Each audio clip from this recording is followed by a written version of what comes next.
Halo para pemuda kesayangan Bude Yanti yang hobinya mencari rendang. Pada saat ini Pak Yanto akan melanjutkan sebuah cerita tentang perjalanan cucu Monton yakni Babang Tamfan Xiaoyan. Saat ini kita kembali dilihatkan dengan Xiaoyan yang hendak menyerap segel roh. Lalu Xiaoyan pada saat ini berpacu dengan waktu dan memiliki kilatan tekad di matanya. Setelah itu telapak tangan Xiaoyan pun segera menghantam segel roh yang berada di hadapannya, sehingga suara benturan keras segera terdengar dan serpihan batu segera terciprat kemana-mana. Di bawah tekanan yang sudah merupakan tuannya segel roh ini pun tidak memiliki banyak perlawanan, dan setelah retakan ini segel roh asli yang membentuk giok ilusi tembus pandang pun diam-diam melayang di udara. Saat ini dirinya menatap ke arah Xiaoyan dengan sedikit kebingungan dan tidak tahu apa maksud dari tuannya. Lalu Xiaoyan pada saat ini tidak memiliki waktu untuk memperhatikan gelagat dari segel roh, sehingga Xiaoyan bergumam menggunakan darah sebagai panduan segel spiritual memasuki tubuh. Setelah mengucapkan mantra ini kekuatan isap pun segera muncul di telapak tangan Xiaoyan menarik seluruh ke sisinya dan menelannya ke dalam mulutnya. Bersamaan dengan itu Doqi di dalam tubuh Xiaoyan pun tiba-tiba berhenti, lalu kendalinya atas api surgawi dan roh hantu sedikit mengendur, kemudian api surgawi yang tenang dan roh hantu meletus segera dan rasa sakit terus mengikis saraf Xiaoyan, bahkan pembuluh darah di seluruh tubuh Xiaoyan pada saat ini berdenyut dengan hebat, sehingga sudut mulut Xiaoyan pun berkedut beberapa kali dan Xiaoyan buru-buru menarik nafas. Lalu Xiaoyan dengan cepat menuangkan sebotol cairan roh bening untuk mengisi kembali Doqi yang habis, dan akhirnya di bawah kendali Doqi Xiaoyan api surgawi dan roh hantu yang masih mancing menempati sepertiga dari dantian Xiaoyan sedikit stabil, namun mereka pada saat ini masih menggeliat menuju area kosong dengan sangat lambat. Sementara itu pada saat ini energi dari segel roh menggeliat dalam sekejap. Lalu tubuh ilusi segera ditutupi dengan lapisan pelindung batu tembus pandang untuk menahan invasi Xiaoyan. Setelah itu Xiaoyan bergumam bahwa segel roh ini benar-benar berbeda daripada api surgawi dan roh hantu. Xiaoyan pun berjuang mati-matian karena Xiaoyan pada saat ini berpacu dengan waktu, karena setiap menit dan setiap detik benar-benar sangat penting bagi Xiaoyan. Selain itu fitur dan bentuk dari segel roh ini benar-benar membuat Xiaoyan sakit kepala, dan pada saat ini segel roh menyusut mempertahankan dirinya yang seperti batu. Tidak peduli seberapa keras Doqi Xiaoyan itu akan berubah menjadi riak, seketika wajah Xiaoyan benar-benar pucat dan keringat dingin seperti air terjun membasahi tubuhnya.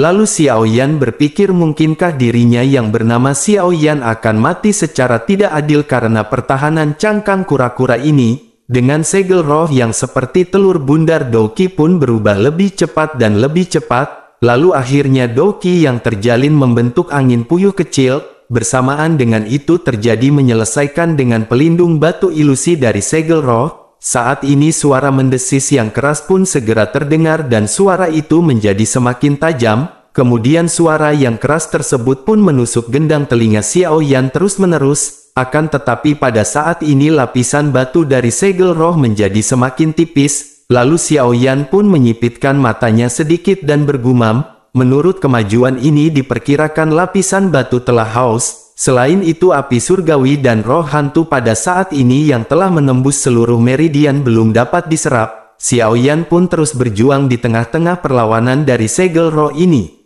Lalu bersamaan dengan Xiaoyan yang dalam keadaan kritis, King Lin sedang duduk di lantai tengah menara mendengarkan Zhan Lao menjelaskan situasi di benua Dodi. King Lin terus mengangkat kepalanya untuk melihat ke arah Xiaoyan berlatih dan kekhawatiran di matanya membuatnya tampak sedikit linglung. Lalu kembali ke Xiaoyan yang masih dalam kondisi kritis antara hidup dan mati. Saat ini Xiaoyan masih tidak dapat menemukan cara untuk memecahkan hal ini. Selain itu pada saat ini api surgawi dan roh hantu di dalam tubuh Xiaoyan mulai bereaksi sedikit. Sedangkan tubuh Xiaoyan berlumuran darah dengan bagian kiri yang mulai terbakar dengan api yang mengamuk. Namun di bagian kanan ditutupi dengan baju besi yang tebal, dan secara alami di sisi kiri dari tubuh Xiaoyan adalah api surgawi.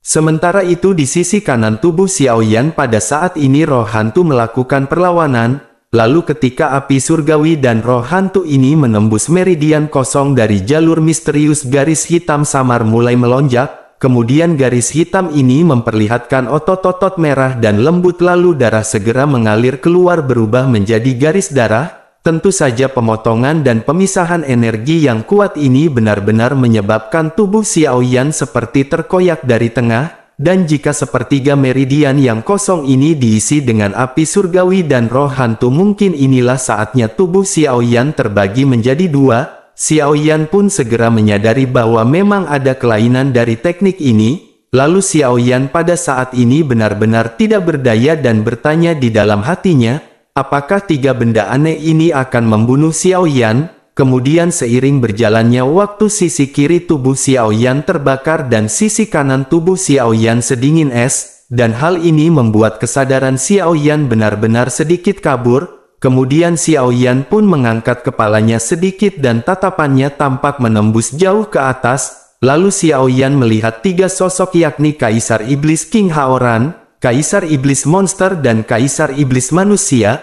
Mereka bertiga sangat samar, seolah-olah mereka hanya dibuat-buat dalam kesadaran Xiaoyan ini. Lalu mereka diam-diam saling berhadapan pada saat ini. Kemudian posisi ketiganya tampak acak, tetapi mereka membentuk batasannya sendiri. Xiaoyan tidak tahu mengapa Xiaoyan bisa melihat kaisar dari ketiga klan pada saat ini. Namun Xiaoyan berpikir mungkin itu karena tiga benda aneh itu kebetulan mewakili tiga ras utama. Kemudian Xiaoyan sedikit tersadar dan matanya tiba-tiba menyala. Xiaoyan bergumam bahwa ini adalah keseimbangan. Dan tampaknya Xiaoyan bisa memulai dengan keseimbangan. Tentu saja tiga klan ini selalu menjaga keseimbangan dan masing-masing dari tiga benda aneh juga melambangkan perbedaan dari tiga ras. Oleh karena itu penampilan mereka juga pada saat ini sebagai simbol penjaga keseimbangan. Setelah menyadari hal ini, Xiaoyan pun tiba-tiba berdiri tegak dan melihat harapan dalam keputusasaan. Xiaoyan tidak bisa menahan diri untuk tidak melihat ke atas. Xiaoyan yang berada di puncak menara pada saat ini segera meraung ke langit. Lalu Xiaoyan yang bersemangat pun dengan cepat mengerahkan kekuatan dari api surgawi dan roh hantu untuk mengelilingi segel roh dengan erat. Begitu ketiganya saling bersentuhan, energi yang berbeda segera terciprat menjadi kabut putih.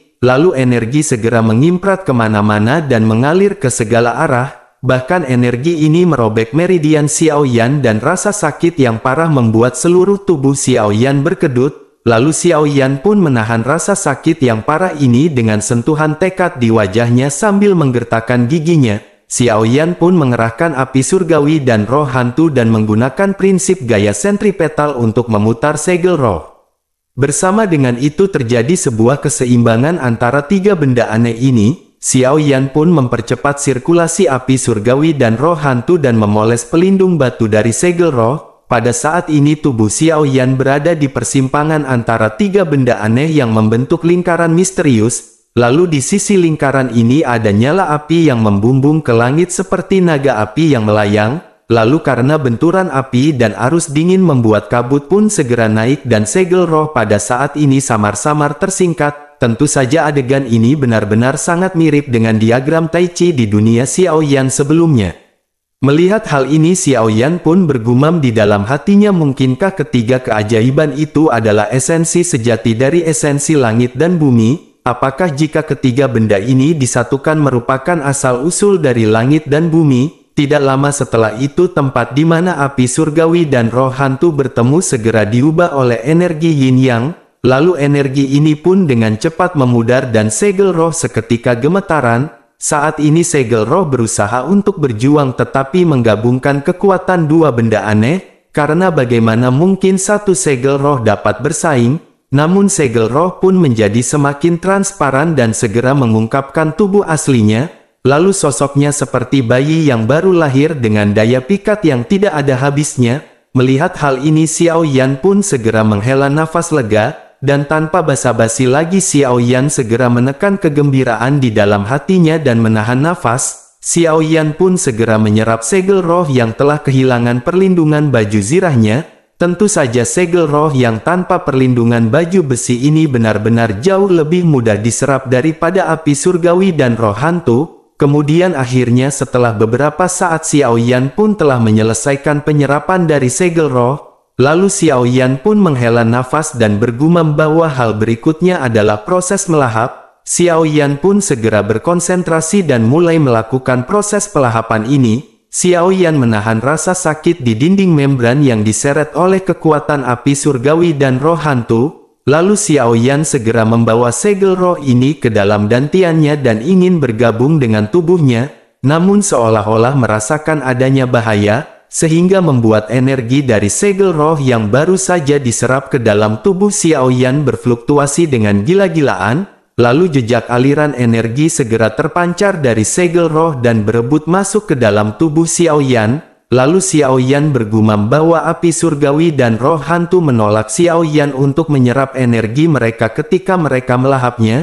Namun mengapa pada saat ini segel roh melakukan yang sebaliknya? Xiao Yan pada saat ini merasa benar-benar sangat bingung dengan hal ini. Bersamaan dengan kebingungan Xiao Yan yang terus membesar, Xiao Yan menemukan bahwa fungsi dari tubuhnya pada saat ini tampak lambat. Dengan keterkejutan melihat ke dalam tubuhnya dan menyadari bahwa meridiannya pada saat ini semuanya ditutupi dengan materi abu-abu, lalu kulitnya ditutupi dengan lapisan pelindung batu, kulit di bawah baju besi pun berubah menjadi abu-abu dan ketika jari-jari Xiao Yan dijentikan terdengar suara membatu. Xiao Yan pun bergumam bahwa ini adalah segel roh yang memindahkan energi membantu ke dalam tubuh Xiao Yan. Dan tampaknya segel roh ini mencoba mempengaruhi Xiao Yan untuk menjadi batu dan mengubahnya menjadi bagian darinya. Segel roh ini benar-benar terlalu menakutkan, dan dalam situasi kritis ini Xiao Yan tergesa-gesa memobilisasi semua doqi di dalam tubuhnya. Xiao Yan ingin mencoba untuk memaksa si abu-abu terang ini keluar dari tubuhnya. Namun bersamaan dengan itu Xiao Yan merasa sangat sedih karena menemukan bahwa bahkan doqi di dalam meridiannya telah menjadi beton semen 3 roda, sehingga doqinya benar-benar mengalir dengan sangat lambat. Lalu di dalam kesedihan ini Xiao Yan bergumam bahwa semuanya sudah berakhir. Mungkinkah Xiao Yan akan benar-benar jatuh ke dalam segel spiritual ini kali ini? Bersama dengan pemikiran ini kesadaran Xiao Yan pun perlahan mulai kabur. Pada saat ini terkecuali jantung, api surgawi dan roh hantu yang masing-masing menempati sepertiga dari meridian, seluruh tubuh Xiao Yan telah berubah menjadi abu-abu, dan harapan Xiao Yan sebelumnya ternyata pada saat ini berubah menjadi keputusasaan. Namun tiba-tiba Xiao Yan seperti menyadari sesuatu dan mulai berpikir. Xiao Yan mengira jika dengan kekuatan api surgawi dan roh hantu ditambah dengan energi dari darah suci klan monster, maka Xiao Yan pasti akan bisa memecahkan kebuntuan ini. Akhirnya dengan pemikiran ini aliran udara biru dari klan monster suci, membuat darah segera menyembur keluar dengan cepat dari dalam jantung Xiao Yan, dan darah ini segera membungkus tanah di antara api surgawi dan roh hantu. Selain itu darah suci dari ras monster benar-benar begitu murni, ditambah dengan energi dari dua hal ajaib lainnya, maka kemanapun dirinya melintas tubuh yang berwujud abu-abu kebiruan dengan cepat meleleh. Xiao Yan pun berusaha sekuat tenaga untuk mengejar kesempatan ini dan mulai menyerap energi dari segel roh. Xiao Yan terus mengintegrasikannya ke dalam setiap jejak di kulitnya, dan dengan setiap jejak energi yang masuk semua organ di dalam tubuh Xiao Yan pada saat ini perlahan tapi pasti mulai diperkuat. Bahkan denyut nadi Xiao Yan juga pada saat ini menjadi lebih keras dan lebih elastis. Tentu saja Xiao Yan sangat gembira saat melihat hal ini.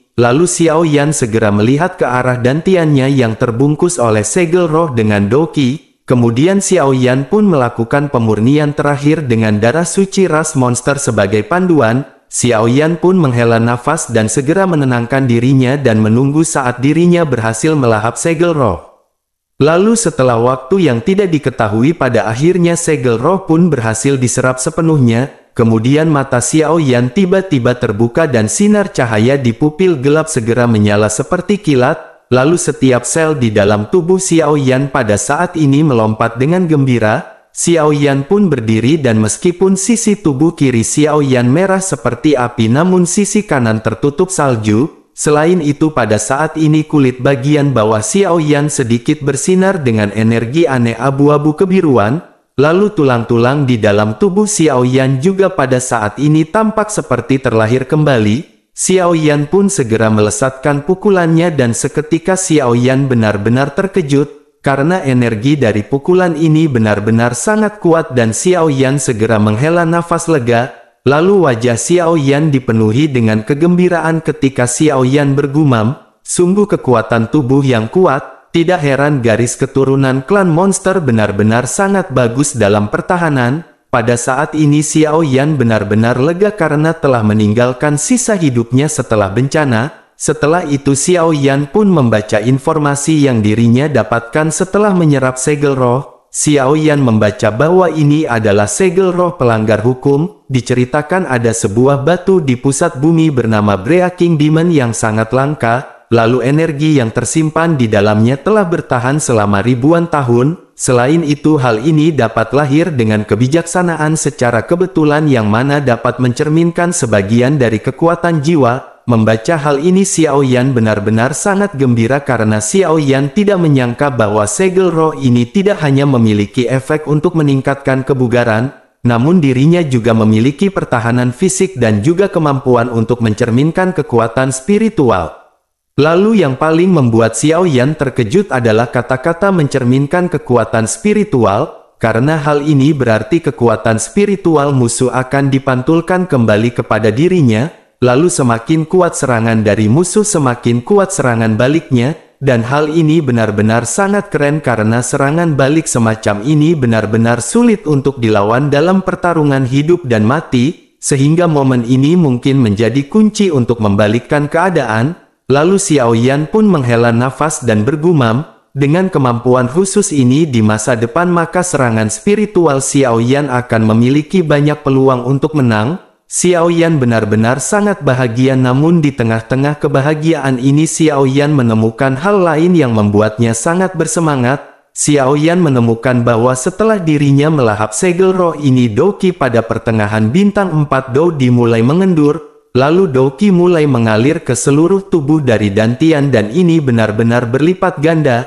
Lalu sangat jelas bahwa ini adalah tanda-tanda bahwa Xiao Yan akan menerobos, sehingga Xiao Yan segera duduk bersila dan mengarahkan Doqi untuk menerobos penghalang tahap akhir bintang 4 Dou Di. Setelah banyak mengalami merasa sakit pada saat ini proses penerobosan bukanlah suatu halangan bagi Xiao Yan. Lalu waktu pun terus berlalu dan ketika Xiao Yan membuka matanya Xiao Yan merasakan Doqi yang melimpah, karena Doqi ini tidak hanya membuat kulit Xiao Yan menjadi semakin keras, akan tetapi juga meningkatkan kekuatan bertarung Xiao Yan ke tingkat yang lebih tinggi. Xiao Yan pun bergumam dengan kegembiraan yang melonjak di matanya. Xiao Yan bertanya-tanya apakah ini tahap akhir bintang keempat. Tampaknya setelah ini Xiao Yan harus mengembalikan 3 benda aneh ini ke tempatnya masing-masing. Xiao Yan pun berkonsentrasi dan mendesak segel roh untuk memasuki diagram meridian dari 8 ekstrim. Dengan pengalaman sebelumnya akhirnya Xiao Yan pada saat ini tidak menemukan masalah. Lalu 3 benda aneh ini segera terpisah menuju ke tempat masing-masing. Dan pada saat ini sepertiga ruang kosong di dalam dantian Xiao Yan benar-benar sudah diisi. Sehingga dengan begitu keseimbangan pada saat ini telah benar-benar terbentuk di meridian Xiao Yan.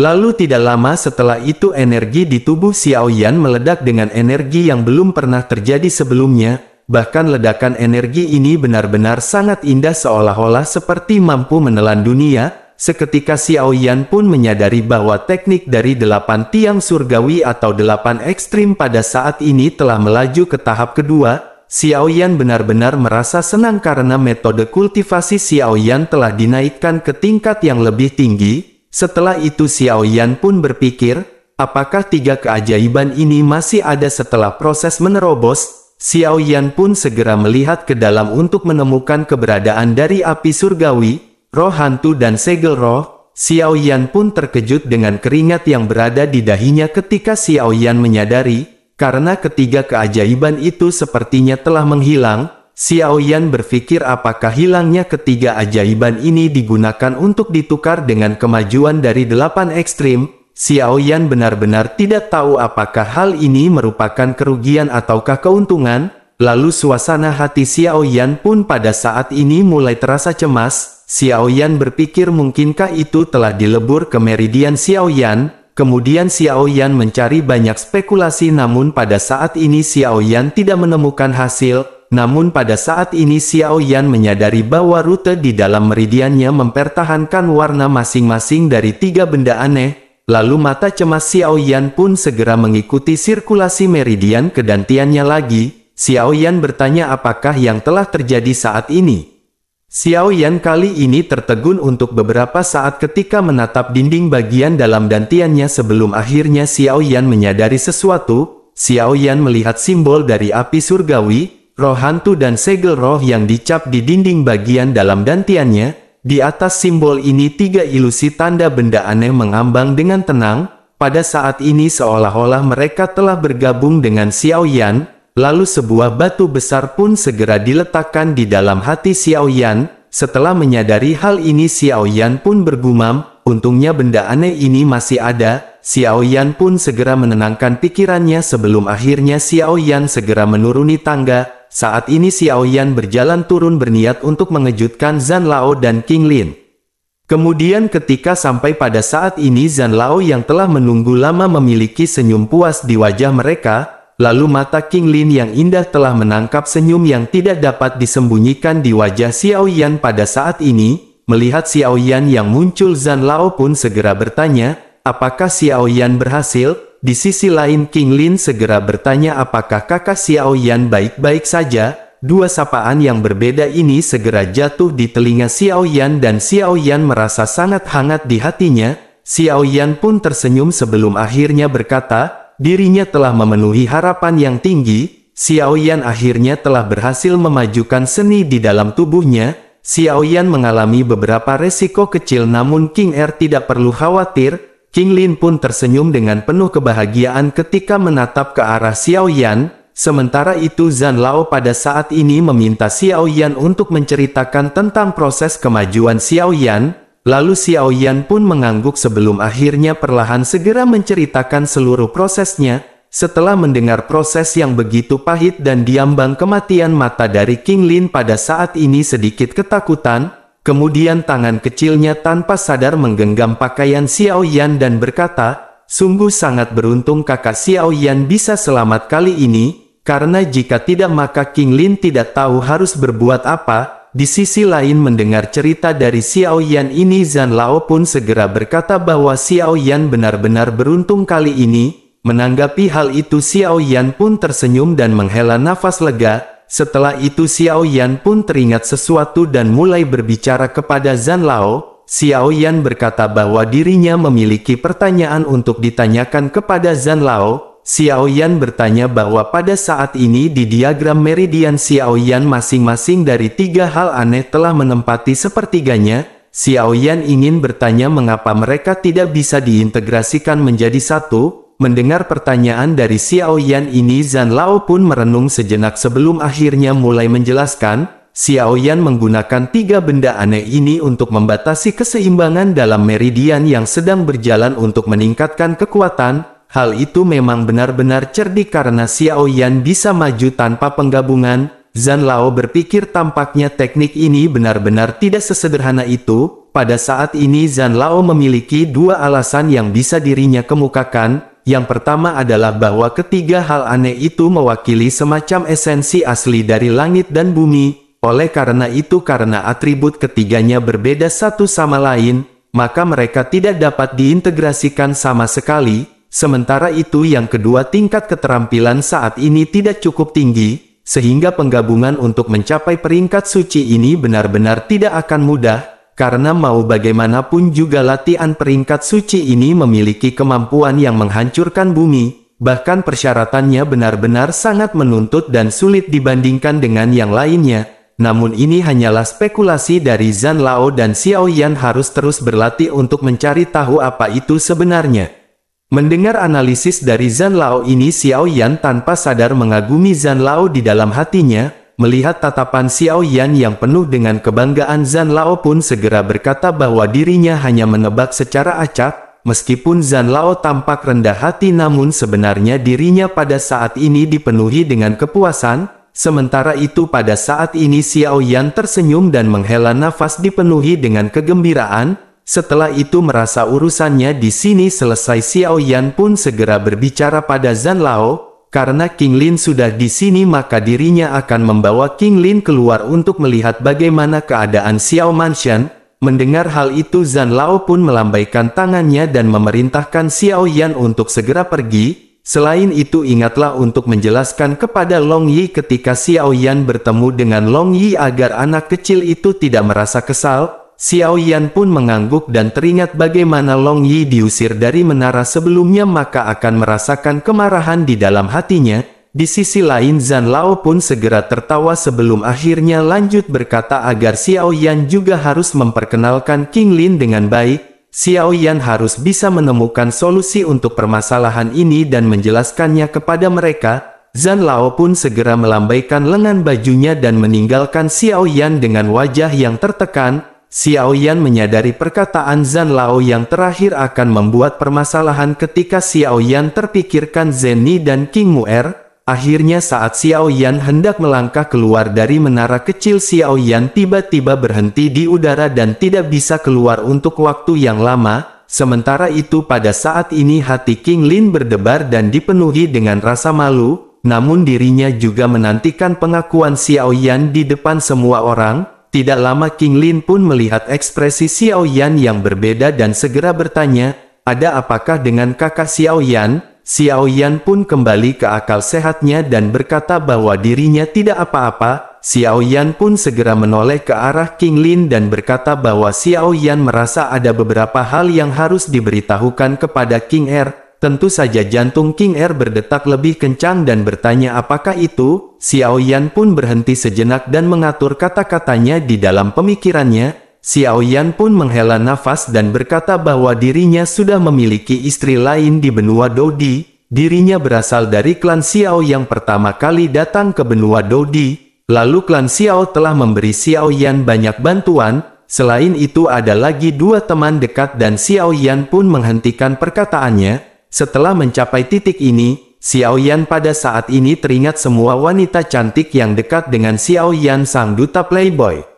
Sementara itu di sisi lain melihat Xiao Yan yang terdiam, King Lin pun akhirnya memilah arti dari beberapa perkataan Xiao Yan ini. King Lin menyadari bahwa Xiao Yan pada saat ini memiliki seorang istri di benua Dodi dan selain itu Xiao Yan memiliki dua atau lebih orang yang mungkin menjadi istrinya. Semakin King Lin memikirkan hal ini semakin King Lin merasakan kesedihan di dalam hatinya. Lalu dirinya pun sedikit menundukkan kepalanya dan berkata bahwa kakak Xiao Yan telah dikelilingi oleh wanita cantik ketika kakak Xiao Yan berada di benua Doki. Dan tanpa diduga sekarang kakak Xiao Yan yang di benua Dodi mengalami hal yang sama. Mendengar hal itu Xiao Yan pun hanya bisa menggosok tangannya di sebelahnya dengan terlihat sedikit malu. King Lin pun memandang ke arah Xiao Yan yang pada saat ini tampak terlihat malu. King Lin lanjut berkata hal itu mungkin karena keunggulan kakak Xiao Yan sehingga banyak wanita cantik yang mengelilinginya, baik itu di benua Doki sebelumnya ataupun di benua Dodi pada saat ini, dan kakak Xiao Yan sepertinya memiliki sebongkah emas yang bisa bersinar. Lalu sinar inilah yang pada akhirnya segera menarik beberapa wanita cantik untuk mendekat. Sehingga dengan begitu bagaimana mungkin King Lin bisa berharap berdampingan dengan pria yang luar biasa. Namun pada saat ini sudah cukup bagi King Lin ketika dirinya berada di dalam hati Xiao Yan. King Lin pun terdiam sejenak sebelum akhirnya dirinya segera mengambil keputusan dan mengangkat kepalanya. Dirinya pun bergumam bahwa ini adalah sempurna dari kakak Xiao Yan untuk dikelilingi wanita cantik di sepanjang jalan. Selain itu normal bagi seorang pria untuk memiliki 3 istri dan 4 selir. Selama kakak Xiao Yan memperlakukan King Er dengan baik maka King Er akan puas.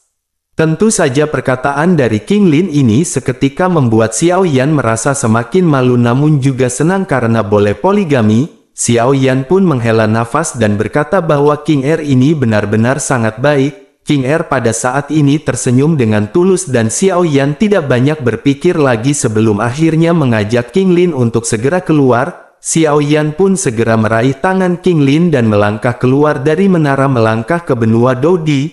Lalu untuk pertama kalinya King Lin benar-benar sangat ingin tahu tentang segalanya. Kemudian setelah sampai, King Lin benar-benar terpukau melihat kondisi yang ada di Xiao Mansion, dan dengan sangat bahagia King Lin segera bertanya apakah ini adalah tempat tinggal dari kakak Xiao Yan.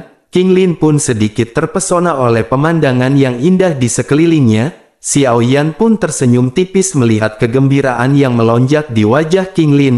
Lalu Xiao Yan pun menghela nafas sebelum akhirnya berkata, sekarang mari mereka bertemu dengan semua orang dan melihat bagaimana keadaan semua orang. King Lin pun mengangguk dengan jantungnya yang pada saat ini benar-benar berdebar sangat kencang. Dirinya pun segera mengikuti Xiao Yan dan mereka pun segera sampai di aula. Begitu Xiao Yan membuka pintu, semua orang yang telah berada di dalam pun segera menoleh memandang ke arah Xiao Yan dengan penuh keterkejutan. Karena wanita mana lagi yang dibawa oleh cucu monton ini yaitu Babang Tamfan Xiao Yan, sang anak kesayangannya Bude Yanti dan Pak Yanto.